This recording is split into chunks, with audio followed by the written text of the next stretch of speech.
What's up, guys? Our wrestling podcast back at you with another episode. This is Dave Fisher's along with Jess, the Total Package, and Craig, the British Bulldog.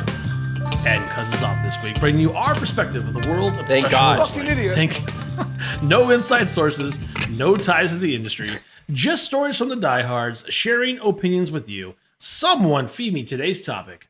David on the Peacock Network. Do we even call it WWE Network anymore? I don't know anymore. Peacock, the network, some shit. They've been doing the 50 greatest ... They did 50 greatest tag teams, and then they did 50 greatest women's superstars of the modern era, which I've decided to focus on. And I want to talk about their top 5 discussion. We could talk about their top 50 all day long. Keep in mind, the criteria is WWE. They have to have the majority of their career in the WWE to rank here. But so this is going to be the discussion of the top 5 of the 50 greatest women superstars of the WWE modern era. Interesting. I remember when we did top 5 all day, just sitting, at somebody's house with some drinks. Top 5 overall wrestlers. I love top. It's the best. Top 5, top 10, top 20 is great. Yeah, this is going to be fun. So, all right. For audio fans, give us a listen on Apple, Spotify, SoundCloud, iHeartRadio, Stitcher, and Google Podcasts, or watch our videos on YouTube at Our Wrestling Channel. On social media, give us a follow on Instagram or Twitter at O.W.P 2019, or at Facebook at Our Wrestling Podcast. Craig, you ready for this top 5? I'm ready. As we were starting to say, like, that's the best part of the wrestling is getting together with friends and BSing and fighting to the death over your top 5 and your theoretical dream matchups and arguing that. So I love this stuff. I'm all about this stuff. And it's always controversial. Yeah. Yes, and my criteria for this is, Dave, you're going to read 5, 4, 3, 2, and 1 in that order. That's the way the WWE ranked them on their Peacock special. And then we can. And then I want us to go around the table here, the 3 of us, and we will say if we want to re-rank or put some people in different order or whatever. But you got to deal with the top 5 that we're talking about. You can't say, you know what, I would put Elizabeth as number 4. Not going to do that. We're just going to deal with the top 5. See where they rank. Yeah. One of my favorite all-time events of top 5 was where I actually convinced Jess to pretty much change his top 5 of wrestlers of all time. And I did it. I might have been a little early when I said it. Remember that. I don't remember. It's when I said I got to put. What you're saying right now doesn't make it doesn't. It's in my dreams, so I remember. It doesn't. It's when I said that Kurt Angle should be in the top 5, and this was probably like 15 years. Well, I'm not going to disagree with you on this because I love Kurt Angle. Yeah, but at the time you're like, oh. And then Dave's like, well, Shawn Michaels should be 3rd. Jess is like, yeah, you're right. Oh, you're right, totally. No, Jess is like, if I said that, Jess would be like, get the fuck out, get out of my house, don't ever come back. All right, you guys ready for number 5? Number five. See, this particular wrestler started wrestling in Japan in 2004. She signed with NXT in 2015. She won the NXT Women's Championship in 2016, and her reign lasted 510 days. You're all talking about Asuka. Asuka is awesome. One of my favorites for sure. Just to give you a little bit more background, she had to forfeit that NXT title so she could be called up to the main roster, and she won the first ever Women's Royal Rumble in 2018, and she's a 3-time WWE Women's Champion. She's got 2 on Raw and 1 on SmackDown. What say you? Number 5. I love Asuka. She's my personal favorite women wrestler right now, number 1. I've always liked her since she came into NXT. I didn't know a lot about her. I know obviously she started in 2004 in Japan, and she did so much before she signed with NXT. And I'm gonna misquote this, but I think she was the first Japanese star to be signed in WWF in like almost 20 years.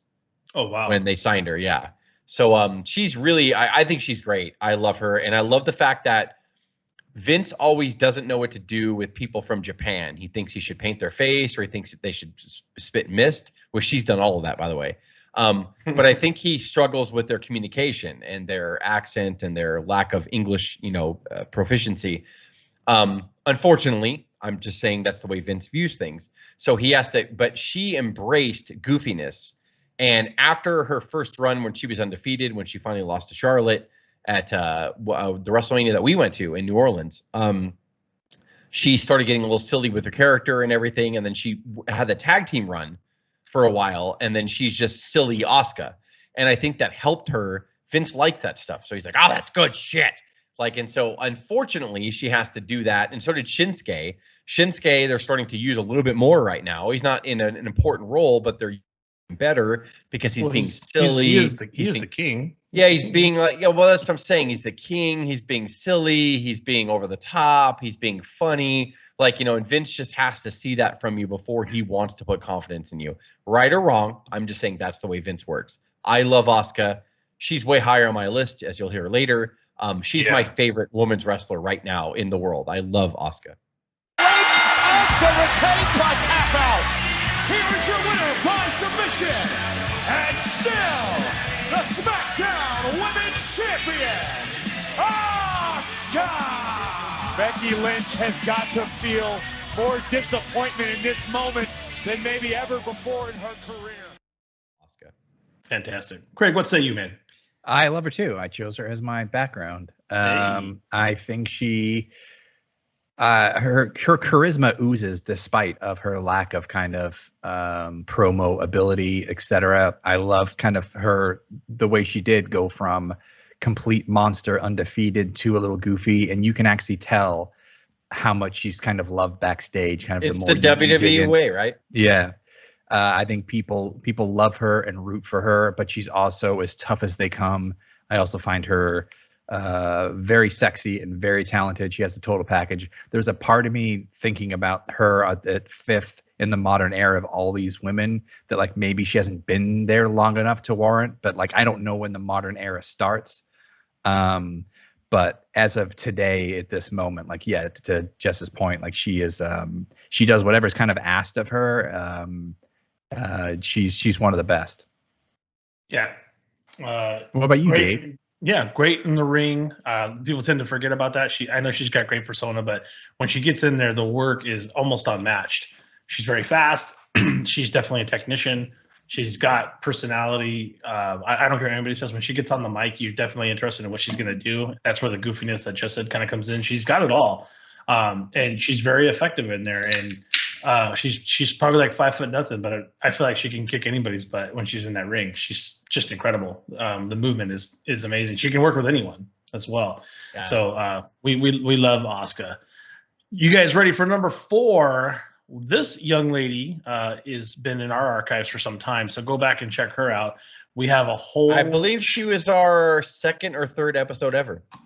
Yeah, and we felt we had to do it after her passing. She made her wrestling debut in 1995 versus a man. I don't know if anybody else can say that at this point for their debut. She also debuted in 97 as Hunter Hearst Helmsley's bodyguard. She was part of the original DX, and she's the only woman to have won the WWF Intercontinental title. We are talking about Chyna. Good stuff. Chyna is amazing. Very, very, I don't want to say scary, but I would say you were like, I got to wrestle Chyna tonight. That's a big deal. Like, she can kick my ass.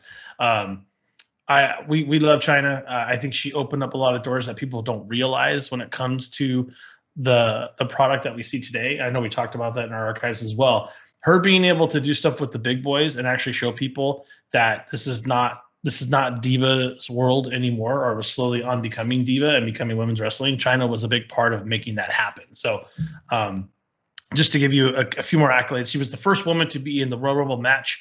She was number 13 in 1999. She was the first WWF Women's Champion. No, she was only a one-time. I'm sorry, one-time WWF. Which is amazing that Chyna's so legendary. She's only won the women's title one time.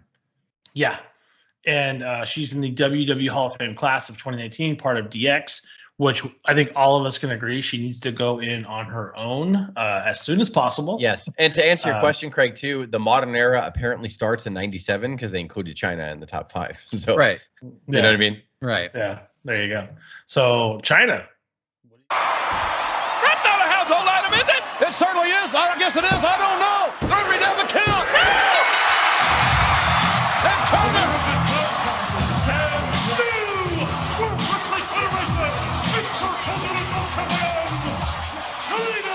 Chyna has made history.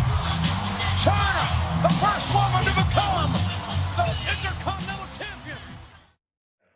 What do you guys got, man? Incredible.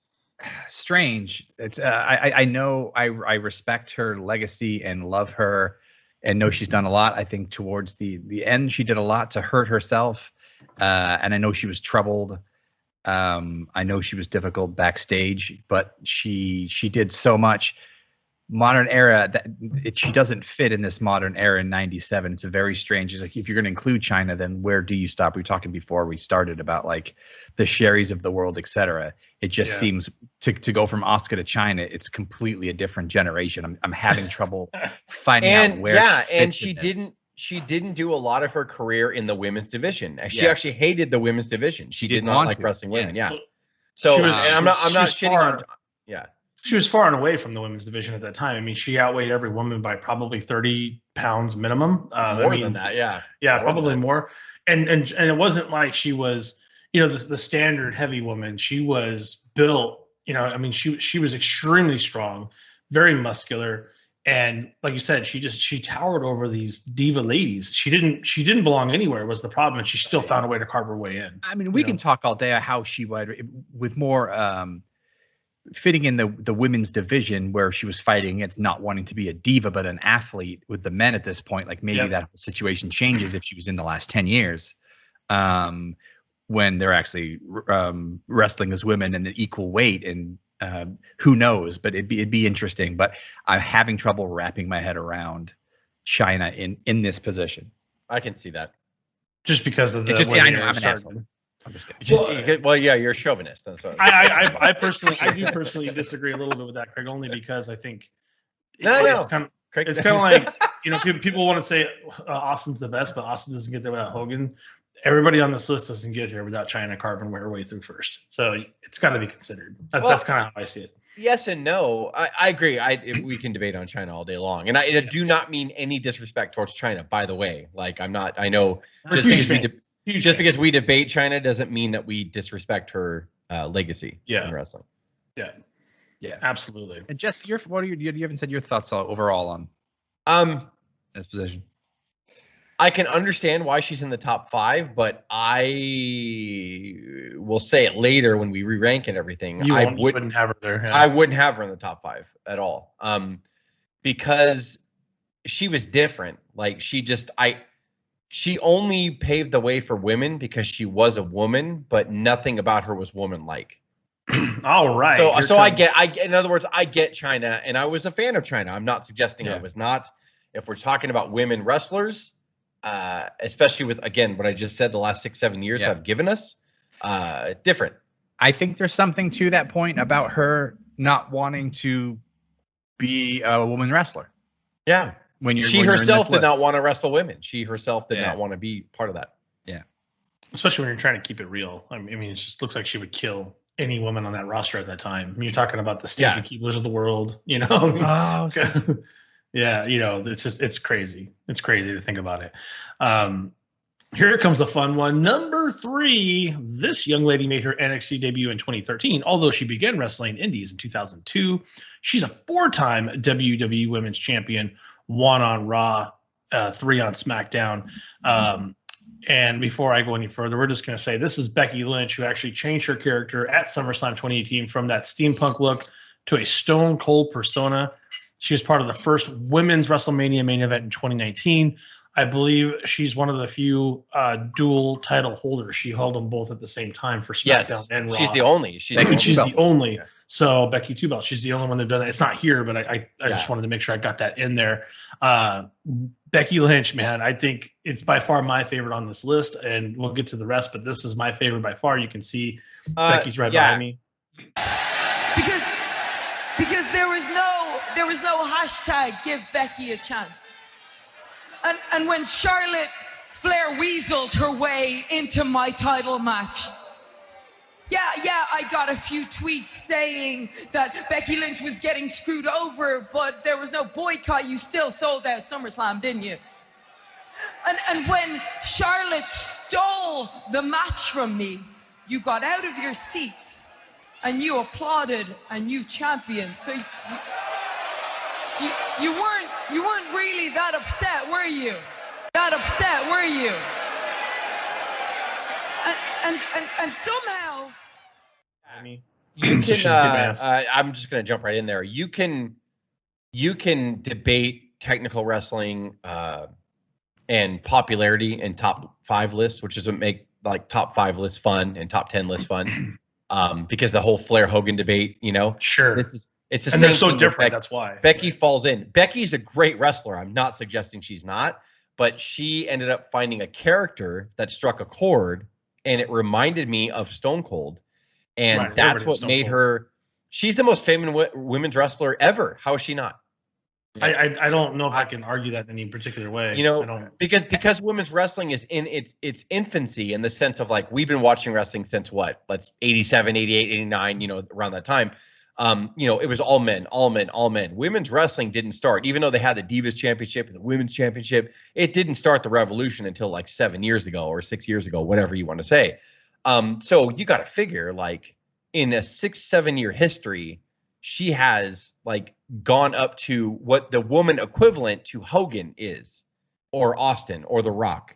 She is the most famous women's wrestler of all time, and there is no disputing that. There's no disputing that. You know what she is, and you have to kind of like follow me through this for a bit, but she's like a John Cena in a weird way, and I'll explain what that is. I know she's got the persona like a Stone Cold, and she's got that ruthless kind of aggression thing, but when it comes to Cena, we know that Cena is not the greatest wrestler. He's good, but he's not the greatest wrestler. But he found a way to have that persona take over, so you can you've seen Cena run down to the ring. It's goofy as hell, right? I mean, you guys, come on. I was listening to Bruce Pritchard. They did a remix today of John Cena's career, and he said that John Cena has 2 left feet. Yes, yeah. So, and we've been hilarious. told that Becky is not the strongest in-ring persona person. She's good. She's very good. She's a great wrestler. Yeah, she's great even. But like, she's not. She's not limited, and she knows that. Yeah, she's limited. She knows it, and she started to figure out how she can hide those limitations. Cena did the same thing. Found uber popularity. So did Hogan. So did Hogan, right? So, but she's so got did that. So did Austin. Austin was not stunning good, Steve. but he's not. But he even said, "I'm not the ringmaster," right? I don't know what you're talking about, but that's not me. She realized that. So there's all those personas, and she figured it out. And I have to go back to that scene where she's beating Charlotte with that cane and really just destroying her. And you could see the anger on her face. She feels like she's been passed over for real, like the realies. Yes, in that there. was the big thing. And the emotion is there. And I'm like, she felt like oh my she got God, passed over for real. When she broke her nose, when she broke her nose and stood out on the, God, I mean, yeah. That's what made her. capitalized on That's the moment. Yeah. That's the Stone Cold bleeding and Bret Hart when Nia Jax sharpshooter. broke her That nose, was her and she was in the crowd like this with just blood gushing Yeah, down. I was like, she made it. She may not remember this, but she made it. She had to go back and watch it on television. But, she made it. So sorry, Craig. Go ahead. Take it all. Wait, that bad leg of Rousey not allowing her to get to her feet. Now she finally does. Struggling to post and put the weight needed on her. Piper's pit. Left leg. Shoulders down. Shoulders down. They did it. Becky Lynch is the winner. Take all and is both Raw and SmackDown Women's Champion. Ronda Rousey doesn't think her shoulders are down. I mean, I would think it'd be worth a replay, but Ronda Rousey was looking for Piper's pin. No, I think we haven't seen her heights yet. She's not interesting to put her at this number for WWE, and I think almost like they did it out of kind of controversy. You think that to get people talking as they did. Even this last weekend when they just showed a picture of her and Charlotte mentioned something and she said something like, well, at least I'm breastfeeding at home, but I'm still the most over woman in the division. And it's true. And the amount of likes and comments on her Twitter was more than any of the active roster. So she's teased that she might come out that night at Money in the Bank. She was at the front of the stadium. She was there. Yeah. And I'm like, and I knew, in my heart, I'm like, it's not happening. They would have kept it so quiet. But when she was at the steps, people flipped out that she was even around. So yeah. We haven't even seen the best of her yet. All right, number 2. She's a second-generation wrestler, daughter of Ric Flair, made her NXT debut in NXT 2013. She's brought up to the main roster in 2015. That's crazy. We're only talking 6 years on the main roster. We're talking about Charlotte Flair. She was part of the first women's WrestleMania main event with Becky. She's an 11-time WWE Women's Champion. Actually, I believe it's 12 now. No, it's they stopped counting her NXT titles. They were counting them before, and they stopped. I'm pretty sure. Okay, gotcha. But you might be right though. It may not be updated from the recent her beating Money in the Bank. It might be 12. Yeah, so Yeah. we'll have to get back to you on that. And she is a 2-time NXT Women's Champion, so she's anywhere from an 11-time total to 13 or 14. 13 or 14, right? So, which is fantastic. She's gonna. I don't know if anybody comes close to that right now for multiple titles on the women's side, but it's gonna take a while for anyone to even touch. There's a clamoring online, which online doesn't mean anything. It's just they're the loudest minority, basically. Mm-hmm. And a lot of people are tired of her winning titles and stuff like that. Let me tell you something. The fact that she's the daughter of Ric Flair, she had everything against her from the start. She had every reason to fail. Look at David Flair. She had every reason to fail. And not only has she exceeded that expectation, but she is on the tippy top. How many main events has she been in? How many featured women's matches at WrestleManias has she been in? Every year she's been a featured, and she's stolen the show almost every time. Charlotte Flair I choose Asuka because I love Asuka. But if you said Charlotte Flair is the best women's wrestler in the world right now, you're not going to argue. I'm not going to fucking deny you. She's a daughter of Ric Flair, has the world to prove, and she's proving it. How the fuck are you against Charlotte Flair? I'm so tired of her winning titles. Oh, fuck you. That's not why I get mad at Charlotte you. Flair. I get mad at Charlotte Flair because I'm supposed to. She's the heel. I hate her. Well, and then even better. Yeah, even better. She does her job. Charlotte Flair does her job. She's a great professional wrestler. She will be fantastic. She will go down in the history books as one of the greatest women's wrestler ever. She's going to go down in the history books as one of the greatest wrestlers, period, any gender ever. And she's done it in the same amount of time. Again, we were talking a couple episodes ago about how, most guys or girls will cut their teeth in the indies and then they get the big promotions. Now there's only one big promotion, WWE. So you cut your teeth in NXT and then you shift back and forth from Raw to SmackDown. She's been around for a long time. 2013, that's, 9 years, 8 years? Yeah, but only since 2015 on the main roster to do that. Yeah. Is impressive. But right. And normally she'd be spending that on independents, but because there was really no independence, now there's tons of independents. But when they started NXT, they started training their own people. And she excelled. I'm telling you, people can say whatever they want. They were harder on her in the WWE locker rooms than anybody else because she was the daughter. Because they had to be. She had to overcome that, and she has, like I said before, has come through every time. There's never been a bad Charlotte match. And there were moments when I do side with like the IWC, and I'm like, oh, kind of tired of her and same thing, and seeing her cry like in the middle of the ring. That gets old to me for any women's wrestler. Like every woman when they win has to cry. I don't like that. I don't know why that has to happen. Or she cries in the middle. She cries when she can't, like when she's done. When she feels like she can't. Her opponents kick out. So I can see there's a certain. I'm not tired of her winning. I'm tired of. I think that's part of the heel. She needs to reinvent herself, but I think she does a good job of it. But there's been no one that's carried that division and come back and constantly kicks ass like Charlotte. I have no. You want to go back to NXT and win a title? Cool. Oh, you want to win titles on both networks? No problem. Like it's not an issue. And by the way, how anyone can call her ugly or manly? You're wrong. Talk. You're wrong. She's beautiful. And now the figure four. Can she transition? Charlotte trying to bridge up in the center of the ring. Natalia's championship is in danger. Charlotte's got it cinched in. Figure eight here on Natalia. Is Natalia? Yes. What? Charlotte wins. I can't believe it. Here is your winner, Brian. What a shakeup with 5 nights remaining until Survivor Series. Once again, Charlotte Flair rips the crown from her competition. The Queen sits on the throne of SmackDown Live In her hometown. You're dumb and you're wrong. You're dumb. Yeah.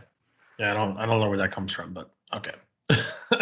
Now to our number one. Number one. Number one. She's a 7-time WWF Women's Champion. Started her career as a fitness model. She made her WWF debut in March 19th of 2000, and she was inducted into the WWE Hall of Fame, not HOT, in 2003. She participated in her first Women's Royal Rumble in 2018 and the first Women's Pay-Per-View Evolution. Dave, that's right. What it is, WWE Hot. Women's Pay-Per-View Evolution in October of same year. And she wrestled her final match versus Charlotte Flair at SummerSlam of 2019. This is Trish Stratus. I'm not gonna lie. I'm a huge Trish fan. And I think she's great. But I do have an issue here. I have a bit of an issue of this. So I say Asuka's my favorite women's wrestler right now. Trish is my favorite of all time. I love Trish. We're going to talk about our ranking later, which I will take exception with. Her time is just. I can understand why she's number one.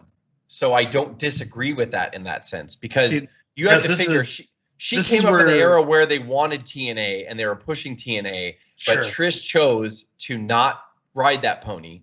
She chose to learn how to wrestle. She chose to get better, and she stole the show so many times. She deserves every reign she has. She's wonderful. Yeah, I can't say enough good things about Trish. Where I say China carved it, you think Trish is the one that carved it and it went from divas to women. I would say if we're going to use the term modern era, she carved the way for the modern era. Absolutely. Yeah, not China. Where I say China kind of started it, Trish was. You feel Trish is that person. That's what I wanted you to say. I love Trish. She's my favorite women's wrestler of all time, and I want to marry her. And that will not happen, but that's okay. We all move on in life. We'll get back to that. Yeah. Craig, did you enjoy Stratusfaction? Oh my God, yeah, I did. And yeah, she did straddle that line. She could use sex appeal, and she's like, "All right, you want me to be sexy?" And she was beautiful and started as a fitness model, but by God, by the end of the night, you respected her toughness. And the longer she got in her career, the less she relied upon her sexiness, and she paved the way to more of a wrestling focused division outside any bra and panties kind of matches and that kind of stuff. So she got the shot because she was sexy, and then because she was a diva, and then ultimately dragged them all kicking and screaming with her and Lita to the new era. It's kind of sad that she's the only kind of older one on this list besides China. But yeah, there's a few others that need to be mentioned in there.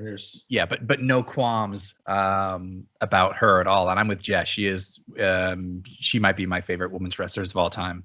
Trish counters, but downstairs goes the champion. Victoria's resourceful. Hard shot. What a hard shot. Will it be enough? Yes, it is. Yes.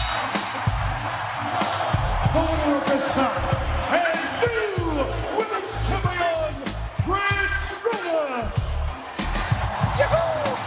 Look at that, Sarah. We got a new women's champion. All time. And it fits in our wheelhouse of when we were watching on our biggest fandom too, I think too. But my goodness, she was woof. Yeah. I love Trish. Well, let's dig into this a little bit. First of all, I think we all agree that while Trish is great, she's probably not number one on our list, maybe top three. Right. So I'll let me rearrange. Where's your rankers? I'll go first. So we got to use the top five here. You cannot kick anybody out of the top five. Oh, you're killing the Smalls. I know. You can say that I would not rank them in the top five, but you can't kick them out. Wait, are you saying that we have to use these 5 women and re-rank? Yes, and re-rank them if you want to. If you want to say that they're fine the way they are, you can say that too. You can say that I would kick fill in the blank out of the top 5, but you can't do it. No, I did my own 5. All right, so I'm sorry. That's why I'll go first. I'll give you time to repair your list. It was Becky, it was Trish, it was China, it was Charlotte. Just give me who was in your top 5 that's not here. Who was the person? Well, here we go. I'm gonna re-rank it. So number 5, I would put China. Okay. Number 4, I would put Asuka. Oh. Number 3, I would put Trish. Wow. Number 2, I would put Charlotte, and number 1, I would put Becky. Because I'm surprised you did that. I'm a homer for Hogan, and even though Charlotte looks more decorated, you take everything into account, right? Wrestling is predetermined. You take that lightning in a bottle. Well, wrestling is predetermined, right? There is such thing as shoving someone down your throat. And I'm not suggesting I don't dock Flair. I don't dock Flair, but I can understand how some people think she's being shoved down our throat as the greatest woman. Jess, could you also argue in order to have that many titles, you also have to lose them?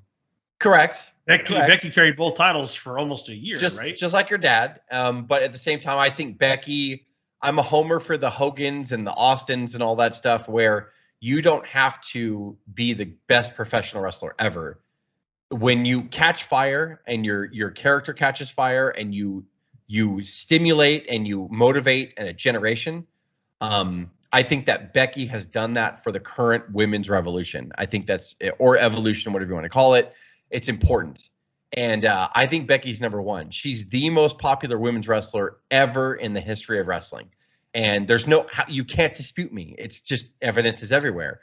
And she gets the merchandise she sold, the way when she became the man from standing on the stairs with a bloody nose. She is the Hogan or Austin or The Rock of this women's revolution, which just started like 7 years ago. So Jess, you don't have to say this person would be in your top 5, but who's on the outside looking in that's not on this list that you would be right there knocking on the door or in it? I mean, if they're gonna put people like China and stuff in here, Sherry, Victoria, no. Sherry, no, not a Victoria, no, not top 5. Yeah, not top 5. I would say like just Sherry. Other than that, like I mean, there is like you have Sasha Banks. Bailey, you can easily argue those two are the top 5. Sasha is really fucking good. Bailey is really good. Like they are so good. No, they're really talented. Talented in the sense that they are, as far as this evolution in the last 7 years, this development they're right of wrestling. There Oh my God. Like, I mean, Becky and Sasha are so good. And you just saw last year, Sasha main eventing WrestleMania, one of the nights. And great match. I mean, she killed it. I wouldn't have included Sasha in my top 5 until WrestleMania night and how she put over Bianca, and then I finally did respect. You saw it. She is that good, and Becky too, with her character and going from the double pigtail girl to, or the sideways pigtail girl to the heel. God, why am I? Fuck, I just said her name. Bailey. Like she's reinvented herself. So good. Finally. That's part of developing your character, is reinventing yourself and building your legacy. So that's my top 5. So I will. We might have. I don't have any brain cells left. I forgot even Jess's order. So, but I'll give. I'll start 5 to 1. China 5th, Asuka 4th, which is tough for me to say. Charlotte 3rd, and then I went Trish 2nd and Becky 1st. If I had, I think you and I just switched Charlotte and Trish. That's all we did. Yeah, that's all you did there. Yeah. Hey, Craig, who was your outside looking in? Because before I knew that we were going to rearrange that top 5, I put my own top 5 together of my modern era, and it went Mae Young 5, Lita 4th, Sasha 3rd, Trish 2nd, Becky 1st. Are you just ranking Mae Young because of the way WWE sells her? I'm being, it was that bridge of like she wasn't modern era, but. It's amazing what she did, though, right? During that, amazing. She's taking power slams from Mark Henry. She's taking a power bomb from the top rope through a table. She's amazing. She gave birth to a hand from Mark Henry's baby. She did everything asked. She was the toughest woman in there at all times. Like you can't give it. So modern era. What I just realized right now, and I'm gonna have to edit this out. The hand wasn't even black. It wasn't. Like I'm just saying. I might have to edit that out, but it wasn't. All this time it took me to think of that. Dave, stop being uncomfortable. You're gonna need to edit that before it gets to somebody else too, because he'll leave it. Right. He'll leave it in there. He'll leave it in there. No, he'll leave that in there on the audio for sure. I think Lita was a big omission off. Yes. Yeah, very much. Kind of general, because Lita. Oh, thank you for saying that. I didn't say Lita. Lita, absolutely. You're right. She was neck and neck. I've got one for you that I'm a total homer on, but I'll rearrange real quick. So I'll just go from there. Start with your rearrange 5, and then your. Yeah. So I'm gonna seriously go Becky, Charlotte, Asuka. I think I'm doing the same as Jess here. Becky 5th. No. Becky's first. I'm going 1 to 5. So Becky, Charlotte, Asuka, China, and then China would be 5th. And I'm actually moving. I'm moving Trish down to 4. All right. Moving Trish down to 4. And my outside that's the different. I had Trish at 3. Yeah, Trish at 3. My outside looking in is Mickie James. Good job. Yeah. I think, and she's still doing it, by the way. She just showed up on Power this week. Shit. No, not Power. I'm sorry, TNA. No. She was on TNA, but she works for NWA right now. Oh yeah. So she showed up, and she's gonna produce the first ever NWA women's pay-per-view. Good for her. Yeah, it's gonna be great, and she knows her stuff, man. And she's going back and looking, WWF fucking fired her and put her shit in a trash bag, and NWA is like, fuck that shit, we're gonna use her. She's great. Scoop it up. Scoop the heat right up. Yep. And when you guys go back, and I can't remember, I saw it on the Peacock, but there was some legendary matches, and it was Trish and Mickie James, and oh my god, I forgot how great that rivalry was. They were so good together. Just fantastic. Where she mimics Trish for like 6 months, dyes her hair. She was like the obsessed friend. She loved Trish. She was obsessed. Yeah, single white female kind of action. Yeah. So amazing stuff. And Mickie, I think Mickie was one of those people like Alexa Bliss has to slow her shit down for everybody else. Yeah. Where we thought Alexa wasn't that. Well, good. and you know what? Yeah, we're She was dealing that with a good. tight She's top five, just- right? Only 5 people can get in the top 5. Yeah, sure. Right. Alexa might be in the top 20. 25. I think she's top. Sure. Top 5 in 23 years if it starts at Mickie 97. James top Like, 10. I would 23 say. years is a long time. Yeah. We Victoria, Ivory. There's so many people Ivory that was are in the the one I top was trying to think the of. top 10 or Victoria, 20. You know what I mean? Like we're just Ivory was doing it with Glow, right, and all that. Kind of stuff. Oh yeah. Ivory Absolutely. tough as nails, man. She was Tina Ferrara or Tina Ferrari. I can't remember what. Yeah. I mean, there's some amazing talent, and that's we're gonna. I think Bertha Faye. Bertha Faye was fun. No, but Awesome Kong and Awesome Kong, Gail Kim. Who was the Asian? Gail Kim was on my mind too. Yeah, who was huge and beat up everybody. Medusa. We forgot about Medusa. Mm-hmm. Medusa's in my top 10. Yes, Medusa and oh my God, Craig, why the fuck did you do this to me? How did I forget her name? You got to look it up now. SummerSlam 1994, Medusa or Alundra Blaze. Bull Nakano. Bull Nakano. Yes, Bull Nakano. There you go. She's so good. She was so good. Yeah, fantastic stuff. Yeah. All right. Any last words? This was fun. We got this was really fun actually, and it was way funner without Cuz. So you can close the episode anytime you want. One thing I will say is we need to do more top 5s, and we need to do more of like Diamonds in the Rough, the women's kind of that don't really get their. You know what? And I'm going to take your challenge, Dave, and I'm going to up it one. I need to do more legacies on some women, and I need to do more trendsetters on some women too. I got some ideas for you. And I have a few. I have more than a few. Yeah, there's some good stuff in there. So, all right. For audio fans, give us a listen on Apple, Spotify, SoundCloud, iHeartRadio, Stitcher, and Google Podcast, or watch our videos on YouTube at Our Wrestling Channel. On social media, give us a follow on Instagram or Twitter at O.W.P 2019, or on Facebook at Our Wrestling Podcast. This is Dave, Jess, and Craig with the O.W.P signing off. Have a good one.